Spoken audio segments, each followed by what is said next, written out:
What's going on, everyone? Gormy here. Today I have got a 3-4-3 for you guys that I've tested out with Sporting in Portugal. I call it the Trophy Hunter, and well, you will see why momentarily. Now, before we get into today's video, please feel free to leave a like, comment, and subscribe to the channel, as it helps us get into the YouTube algorithm.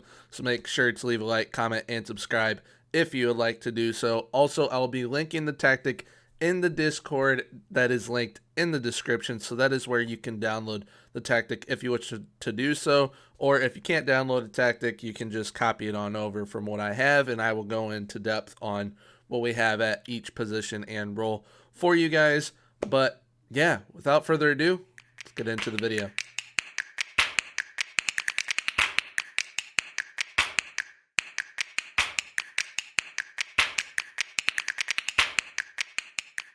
All right, so here we are with the 3-4-3 Trophy Hunter.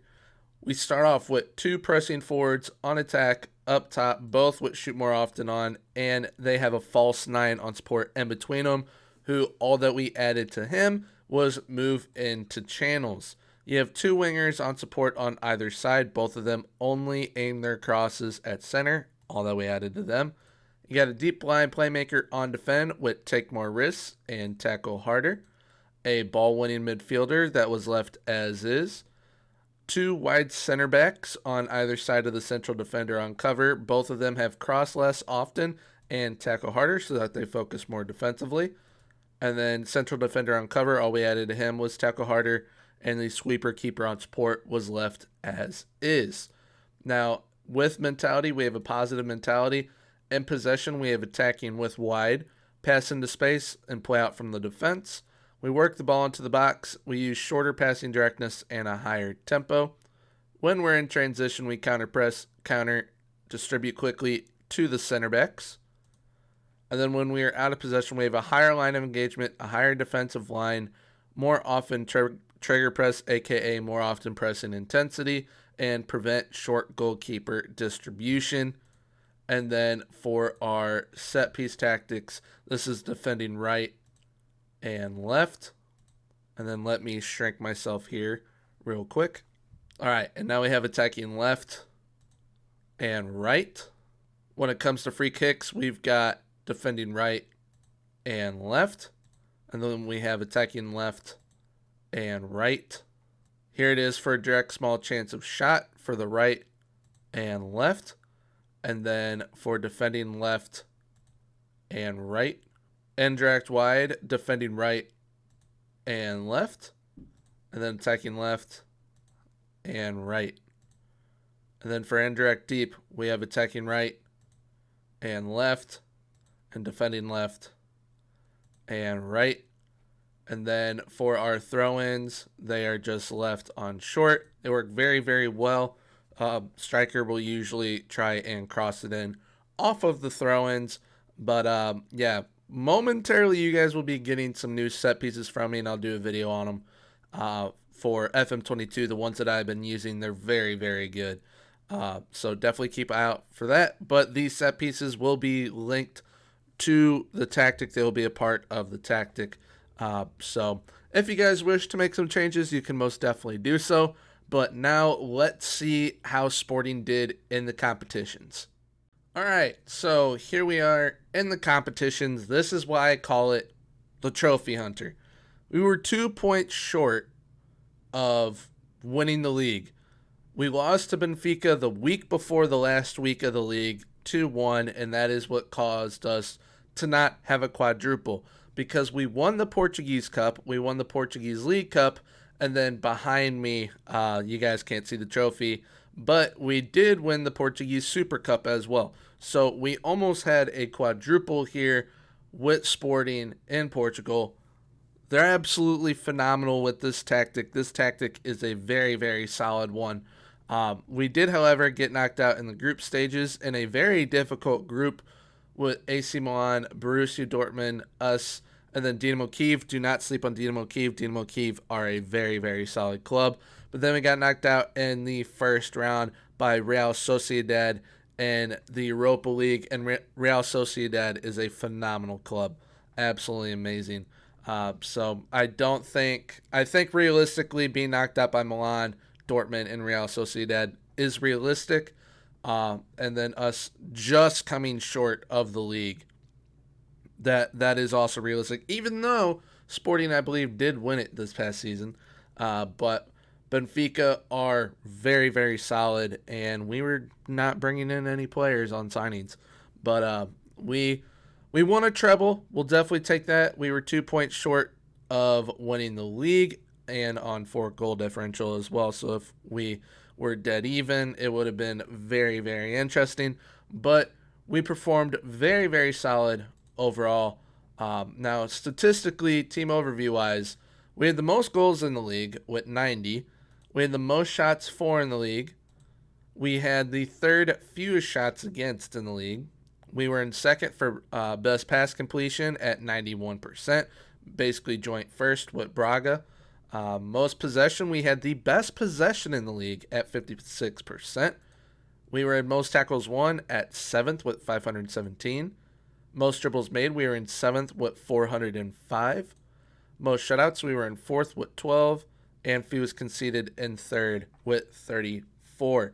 So that is kind of what did us in, being that Benfica allowed 22, we allowed 34, but we outscored them by 8. But unfortunately, we conceded a little bit more than they did. But overall, we performed very, very solid in the team stat overview. We're in every single category, so we will definitely take that. Now, getting into the player overview side of things, Paulinho had 23 goals, led the league. Jovan Cabral had 19. He finished in second. Most assists, Pablo Sarabia with 15. Pedro Porro with 12. Nuno Santos with 11. Most shots, Paulinho had the most shots in the league. Most player of the match performances, Pedro Porro had 6 and Paulinho with 5. I feel if I was able to make signings for this, I definitely would have tried to bring in Rafa. He's absolutely phenomenal. I think Rafa would have been very, very important for a team like this. He's very, very good. As you can see here, most key passes, he had 156. But we had 3 players in here. Nuno Santos with 104, Pedro Porro with 98, and Pablo Sarabia with 97. Now, best pass completion and most tackles won, we are not in.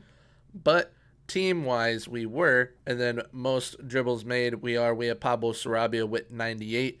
Most shutouts, we've got Antonio Adan in 4th with 11. And then fewest conceded, we were not in, just missing out. But overall, very, very solid with the team and player overview side of things statistically. Now getting into the data hub, we're going to look at the team performance here. In general performance, we were absolutely dominant. We were better than the league average in every single category. We were scoring around 2.65 goals per game. Our expected goals per game was kind of around there, so very potent offense with this tactic.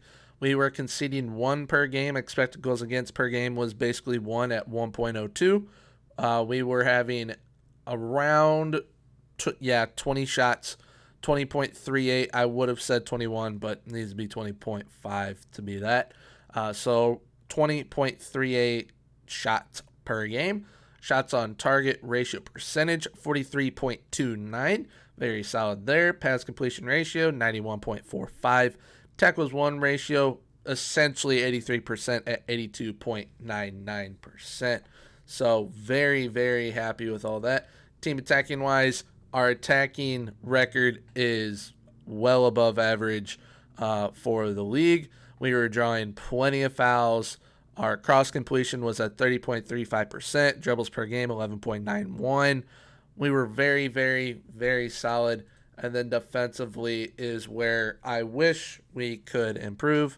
Now, fouls per game, we were giving away 11.79. So we were essentially winning 6 more than we were giving away. Clearances per game, we are down in that because we play out from the defense. So the defense is focused on winning that ball and then distributing it, not just clearing it away. And then blocks per game, we were very, very down in that. But besides that, I mean, very, very solid. But yeah, wish we could have improved a little bit defensively because we would have won the league if we had done so.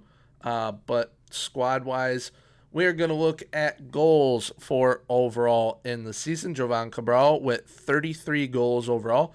Paulinho with 31. Thiago Tomas with 20. Absolutely love that kid. Pedro Goncalves, I believe that's how you say, or Goncalves, maybe, one of the two. He had 14. Gonçalo Inacio with 12. Zuhair Fadal with 8. And then assist-wise, we've got plenty of double digits right here. We've got Pedro Porro with 24. Nuno Santos also with 24. Pablo Sarabia with 19. Mateus Nunes with 14. We got Paulinho with 11. And Jovan Cabral with 10. And then Pedro Goncalves with 9. So very, very solid performances right there. Average rating-wise, I mean, the starting 11 were unbelievable, and a few subs were very, very solid. Very, very happy with the performances. Pedro Porro with a 7.61, highest average rating out of the squad. Renan Ribeiro with 7.60. He only played one game, though, so it doesn't really count. Nuno Santos with 7.5. Paulinho with a 7.45. Same with Pablo Sarabia. You got Zuhair Fadal with 7.38. Jovan Cabral with a 7.35. Same with Inacio. You got Thiago Tomas with 7.3, I believe that is. Mateus Nunes with a 7.27. And it goes on and on. I mean, the team is very, very solid. Very good performances all around. Very happy with the results that we got. If we could have won the league, would have put me over the moon. I know it would put you I can't speak. Sporting Club Portugal fans over the moon if we had won essentially every single trophy in the country of Portugal, but we were one short. But it is a trophy hunter for a reason. You are going to be in the hunt for every single trophy in whatever country you are in if you choose to use this tactic. Very, very solid one. But let's see how it performs in the game engine.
All right, so there we have it. That is the 3-4-3 Trophy Hunter. Very, very happy with the results that we got. Would have been over the moon, though, like I keep on saying, if we had gotten the quadruple and won the league as well.